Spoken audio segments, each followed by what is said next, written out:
আমাদের ক্লাস 3 আমরা এগুলো সবগুলা ক্লাস 3 নাম্বার ক্লাসটা করব এবং পারফেক্ট শিখবো এবং এগুলা রিভিউ করব সবগুলা। ঠিক আছে, আমাদের দেখো তোমাদের ফিউচারের ব্যবহার খুবই কম হয়, এটা আমরা প্র্যাকটিস করব না। তোমাদের ফিউচার শুধু কন্টিনিউয়াস পর্যন্ত প্যাসিভের রুলগুলো শিখবে, আর পারফেক্টের টেন্স তো তেমন বেশি ব্যবহার হয় না, তো তোমাদের এগুলো শিখলে হবে। যখন আমরা অ্যাডভান্সে যাব তখন আমাদের ওগুলো খুব কম ব্যবহার হয় না বলে চলে, এগুলোকে এই কারণে শিখাবো না। আর তোমরা যদি শিখতে চাও রুলটা আমি লিখে দিচ্ছি, নিজেরা প্র্যাকটিস করতে পারো, পরবর্তী আমি আরেকটা ক্লাস নিব এটার উপরে। এখন খেয়াল করো পারফেক্ট কিভাবে ধরবা, কখন পারফেক্ট টেন্স হবে। দেখো যখন পারফেক্ট টেন্সে তোমরা রুলটা দেখো, কাজ শেষ ফলাফল বাকি, কাজ শেষ ফলাফল বাকি, কোনো একটা কাজ যদি কাজটা শেষ হয়ে যায় ফলাফলটা বাকি থাকে তখন এটা হবে পারফেক্ট টেন্স। এটা কোন টেন্স হবে তখন পারফেক্ট টেন্স হয়। একটা উদাহরণ দেখো, আমি স্কুলে গিয়েছি, এখন তোমার যদি আমি প্রশ্ন করি তুমি কি স্কুলে গিয়েছো, তুমি বললে আমি স্কুলে গিয়েছি, তার মানে তুমি স্কুলে ফুসে গেছো, অলরেডি তুমি স্কুলে ফুসে গেছো, তুমি স্কুলে গিয়েছো। এখন তোমার তাহলে কাজ শেষ, তোমার কাজটা শেষ হয়েছে, স্কুলে যাওয়ার কাজটা সম্পূর্ণ হলো, আর ফলাফলটা বাকি কি, ফলাফল কি, তুমি স্কুলে যা পড়ালেখা করবা, এটা হচ্ছে তোমার ফলাফল। যদি এরকম কোনো থাকে বাক্য থাকে তাহলে এটা হবে তোমার পারফেক্ট। এখন এটা শেষে যদি ছিলাম থাকে তাহলে পাস্ট পারফেক্ট, আর এটা শেষে যদি বে বা বো থাকে ফিউচার পারফেক্ট। এখানে ছিল বা ছিলাম না বিদায় এটা হচ্ছে পাস্ট প্রেজেন্ট পারফেক্ট।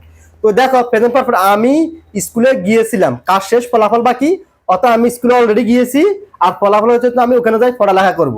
তাহলে দেখো আমাদের এটা যেহেতু পারফেক্ট টেন্স আমরা ধরতে পারলাম, তাহলে আমরা কি পারফেক্ট টেন্সের রুল অনুসারে করতে হবে। দেখো এটা হচ্ছে টেন্সের পারফেক্ট টেন্সের রুল, এটা হচ্ছে পারফেক্টের প্যাসিভের রুল। তো দেখো তাহলে আমাদের রুল কি, আমি যেহেতু কাজটা করতেছি এটা টেন্সের রুল দ্বারা করতে হবে, তাহলে আমি, বা তোমরা চলো দেও দিতে পারো, ঠিক আছে, দে দিলে হ্যাভ বসবে প্লুরাল। আয়ের ক্ষেত্রে মনে করো আয়ের ক্ষেত্রে এটা আই, এবং প্লুরালের ক্ষেত্রে আয়ের ক্ষেত্রে হ্যাভ বসে। আই যেহেতু সিঙ্গুলার কিন্তু হ্যাভ হচ্ছে প্লুরাল, কিন্তু এটা ব্যতিক্রম রুল, এটা মনে রাখিও, আয়ের ক্ষেত্রে হ্যাভ বসে। তাহলে আই বসেছে, তারপরে কি হ্যাভ বা হ্যাজ একটা যে কোনো একটা বসাতে হবে। আয়ের ক্ষেত্রে হ্যাভ নির্দিষ্ট হ্যাভ বসেছে, তারপরে বার্ফের বি3, বার্ফের গন টু স্কুল, এটা হলো। এবার বাংলা কিভাবে করবা, তাহলে এটারও অর্থ কি, এই যে এই অংশের অর্থ কি হবে বলতো, হ্যাভ গন অর্থ কি, অর্থাৎ গিয়েছি, হ্যাভ গন অর্থ কি গিয়েছি, অর্থাৎ এমন ভাবে অর্থ করবা যাতে তোমার কাজটা সম্পূর্ণ হয় ফলাফলটা বাকি থাকে, এরকম তোমাকে অর্থ করতে হবে। হ্যাভ গন অর্থ যদি এটা পারফেক্ট টেন্স অর্থ হবে গিয়েছি।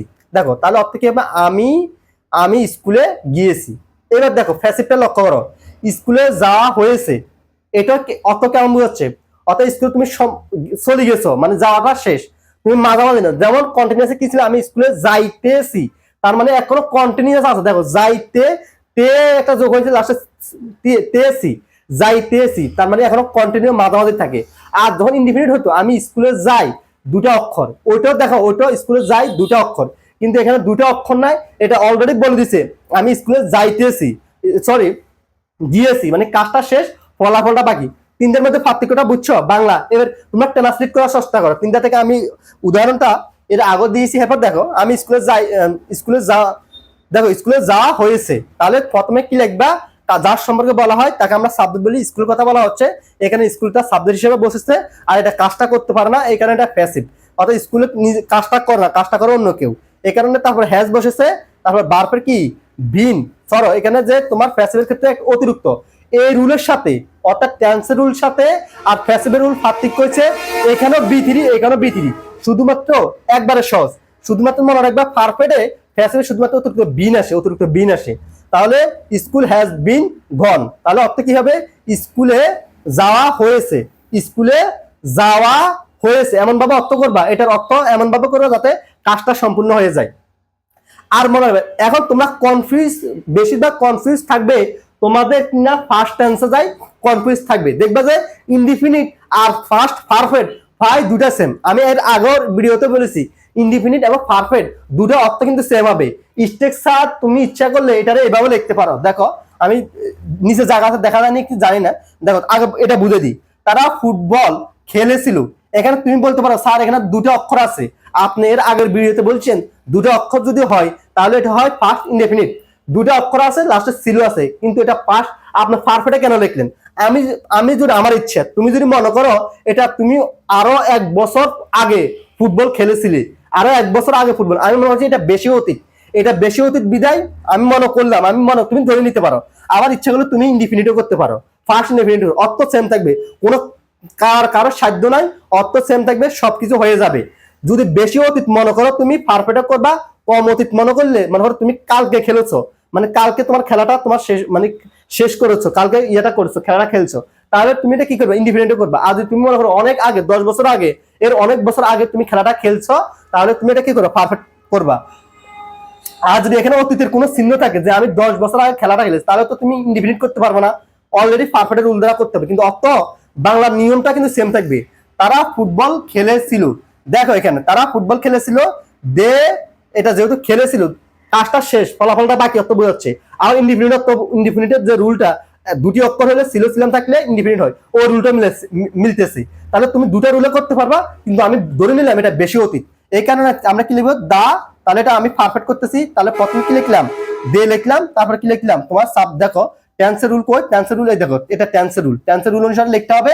তাহলে প্রথমে সাবজেক্ট লিখলাম দে, তারপরে একটা ভার্ব, এখানে ভার্ব একটা, অক্সিলারি ভার্ব একটা, হেড বসেছে, তারপর ভার্ব বি3, তারপর কি বসেছে, অবজেক্ট বসেছে।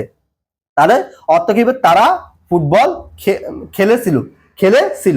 আবার ইচ্ছে হলে তুমি যদি ইনডিফিনিট করো, তাহলে এটা কি হবে, তাহলে দেখো এটা হবে দে প্লেড, শুধু প্লেড হবে, দে প্লেড, ইডি হবে, দে প্লেড ফুটবল। দেখো subject plus B2 plus object, subject plus B2 object. তুমি যদি মনে করো এটা কম অতীত তখন তুমি এটা দিয়ে করবা, আর বেশি অতীত হলে এটা দিয়ে করবা। কিন্তু তোমার বাংলার নিয়মটা কিন্তু সেম থাকবে, শুধুমাত্র এটাই তোমরা কনফিউজ করবা।